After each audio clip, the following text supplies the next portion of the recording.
Everybody's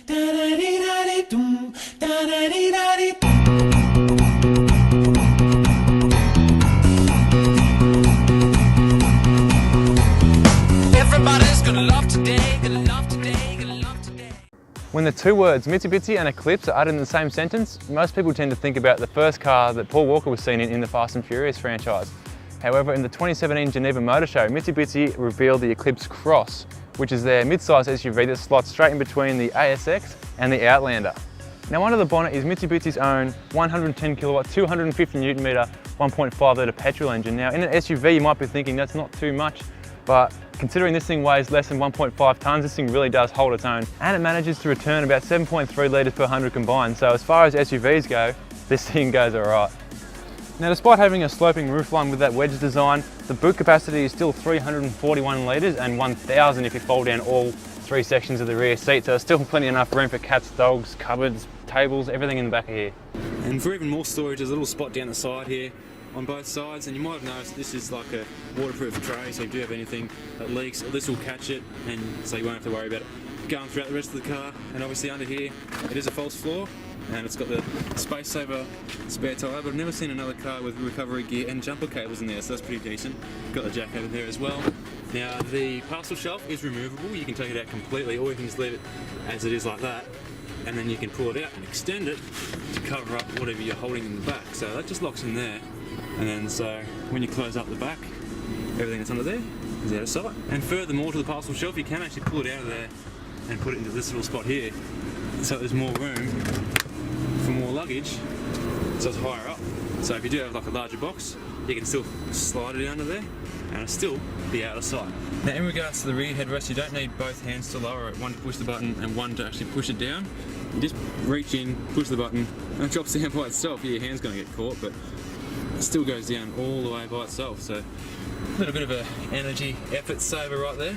Now, one thing I am surprised to not find is a button to close the tailgate electronically. You still got to use this whole manual handle. That's not too bad though, you just push it down, it closes. First world problems, I suppose. Now, if you're calling an Uber and you've got to get in the back and you're over 6'3" or 6'2" even, it's going to be a bit of a squeeze, but I'm going to let them off because the legroom is absolutely enormous, and you get a bonus sunroof to brighten your day. How cool is that? Now, the middle seat's always going to be narrower and higher, but when you sit there, you notice that the seatbelt clipper is almost like pretty much under your right cheek, so you got to lift it up and then flick it out to the side so you can sit here. But even still, it's in a really weird spot. I've never experienced this. Normally they're like right in the corner out the way, but these are like right under where you sit, so it can be a little bit awkward for that. But if you're not sitting here, obviously you've got the cup holders here that you can just whack down and yeah, see if you can enjoy your time in the back without being crunched up by the headroom. Now, this driving seat is in my position, and even still, plenty of knee room. I've never had a car with so much foot room under there. You can stick your feet right in there, so that's pretty good. Closing the door is really easy. That really does open up to quite a wide angle, by the way. I'm surprised to see like a fake carbon fibre trim in here. It's an SUV. I mean, I'm not one to hate on carbon fibre, but SUV, probably don't need it. Down here you can fit, you're probably not going to fit a 1 litre in there, probably a 750ml, 500ml, but yeah, no, she goes right back here. And obviously the window doesn't go down all the way for a back seat, but goes most all the way down, so it really doesn't make that much of a difference.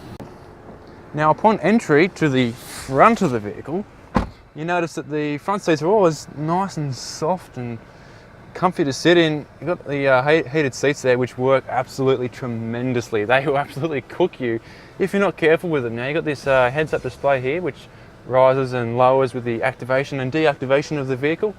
And the whole cabin is nice and modern, and you can really tell it's tech-savvy just by the switches that are on the steering wheel and the display that's in front of you. Now, one thing that I have noticed about the interior design is while this gloss piano black finish does look really nice, it seems like this whole console is slightly facing away from the driver, which is kind of weird. I know it's probably facing dead center, but from here it looks like it's kind of facing the passenger more than it's facing the driver. Now, this button here does bring up to the 360 camera, so it gives you a virtual view of the car. So all the 4 cameras around the car, or even more than 4 cameras, do combine to give you that image, so you can, it's almost like you got a bird's eye view. You can see exactly where the car is in reference to like pillars or lines like this, and you press it one more time, it changes that to the side view, so you can see how close you really are to things like the lines or the columns around the parking lot. Now those cameras are mounted underneath the wing mirrors there, so that's how they get that awesome side view for you. And it's also got adaptive cruise control, so it will keep a set distance between you and the car in front of you, so you don't have to worry about slowing down as they slow down in front of you.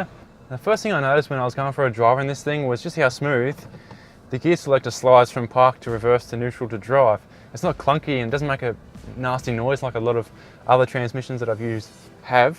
And the parking brakes, you can deactivate that manually when you set off, or you can just gently press on the throttle and it deactivates for you. So that can double as a hill hold assist pretty much, although this car also does have actual hill hold assist, so you don't have to worry about rolling back when you're at the lights. And the second thing that I noticed when I'm driving is just how light the steering wheel is. It's electronically assisted and you can maneuver this thing around a roundabout just by using one finger. So there's no stress about muscling the car around tight parking spots like this. Now this is the kind of situation I said I like to use the parking assist camera, that bird's eye view that it gives you, because you can really get a good idea of how close you are to the curbs and fire hydrants, columns and other cars and stuff like that. So this thing really is well suited to city driving. Now this Eclipse Cross has got the most responsive transmission of any SUV that I've used.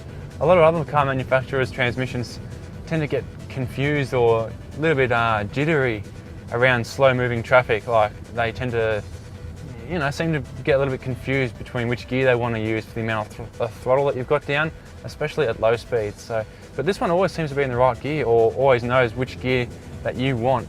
So it's always ready to go, and it's always nice and smooth. Another thing that's really nice and smooth is the ride quality. Now, I've never been in an SUV, or any car for that matter, that absorbs bumpy surfaces and potholes quite like this thing does, because I hit a pothole before and it just glides straight over it. It's almost as though it knew it was coming and it prepared the car for it. Now this thing doesn't read the road ahead and prepare for bumps quite like an S-Class does, but it's almost as if it does, and it knows the bumps are coming because it just rides over them so smoothly and just cancels them out just about, so you're never going to find yourself in a jarring situation. And it also responds really well to your throttle input. I know it's only got 110 kilowatt, 250 newton meters of torque, but this thing is light for an SUV. Taking off from the lights like this, it doesn't want to sit around, it just wants to get going. It doesn't delay or lag about like some modern transmissions are notorious for. The brakes are obviously never going to be anything special, but as far as SUVs go, it's really good. It's got that little bit of a dead zone, but it's quite a bit less than what most other vehicles tend to have. And obviously that blind spot warning was just warning me that those guys were right there. So you're never going to merge into them. It'll beep and let you know that there's guys around you and not to move. So this car is really quite safe. It's also got lane departure warning as well. Now moving on to the heads-up display that I mentioned earlier, the screen does pop up, but for tall people like me, it stops almost too short, so you've almost got to lower your eyes to be able to see the numbers that are being displayed on it. You can control the position of the numbers on the heads-up display, but even at the lowest setting, you've still got to duck your eyes down a little bit to be able to see them. If you're obviously 6'3", 6'4", but everyone else will be absolutely fine.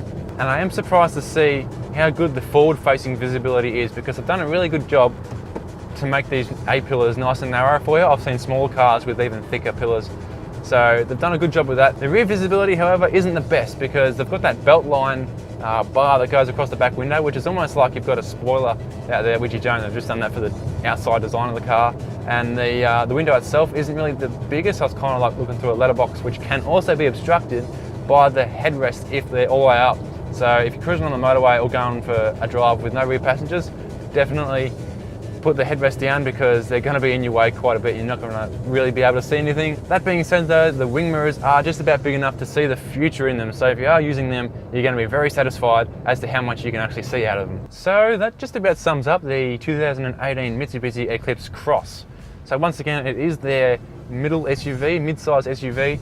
So it fits in between the smaller ASX and the larger Outlander, and it's also the direct rival to likes of the Hyundai Tucson and Toyota RAV4. So definitely go and check out them if you are considering entering the middle SUV market with cars like this. And just as I was about to end the video there, the lights in front of me turned amber, and then I had a big warning and an audible warning saying brake, and it beeped at me. Yellow warning came up on the heads-up display saying brake. So the car actually detected that the lights went amber, and it was telling me that I didn't have enough time to make it through the intersection. So it's another safety feature that I haven't managed to read about in any magazine or article online. So this car's got a few little hidden extras for you if you do want to take it for a test drive to be able to find out what these extras are. So definitely go check out a Mitsubishi Eclipse Cross if you are looking at entering the middle-sized SUV market, because this thing represents the best value, I think, of any SUV out there.